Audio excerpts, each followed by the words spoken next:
Hi, HCC. It's Pastor David. We're doing lesson 2 on why we diagram or how to diagram, really. Last week, I asked that you would look for the most simple sentence structure, which was the subject and then the main verb. Today, I'm going to be explaining to you why we do this. So here we go. When you talk to a guy, and I'm stereotyping here, guys like to talk simple conversations. And so you ask them, hey, what'd you do yesterday?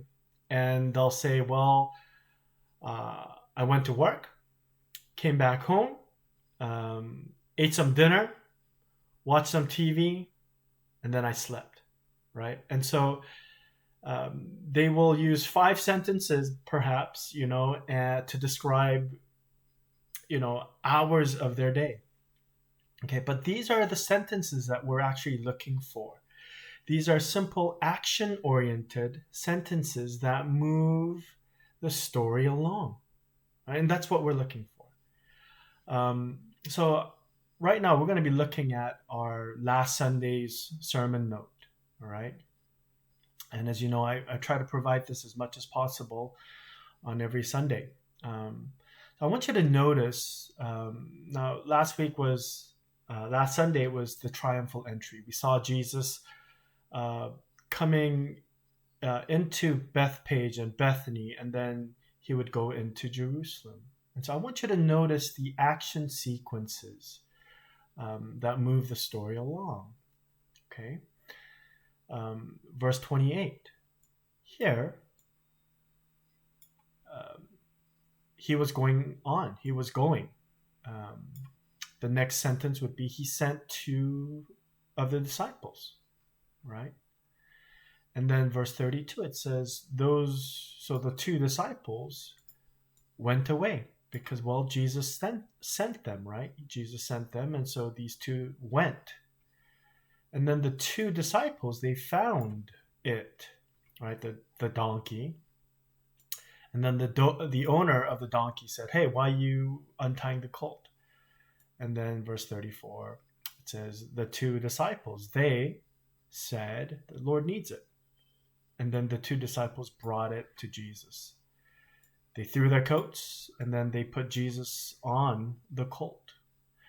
So what I want you to notice is that these are the sentences that move the story along. And you can use them as a summary statement of all that transpired from verse 28 to 34. Okay. And so think of these simple sentences, right, as a frame of a story. And so the frames you have, and all the other verses, they fill in the gap. They give you details, important details, I'm sure. But these simple sentences are the framework of the narrative that move sequentially, time-wise, these narratives. Okay, and this is why we're looking for the simple sentences. And everything else is details. Everything else is description. So take a look at verse 28. And look at verse 20. It says, he was going on ahead.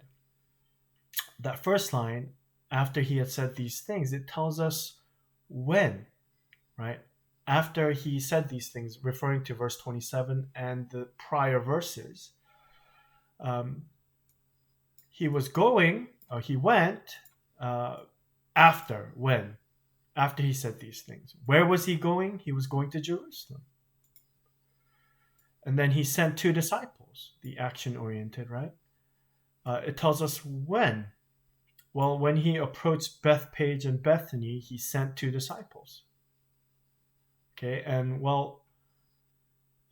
he sent 2 disciples he said these things to them. And so these other verses fill in the details of the passage.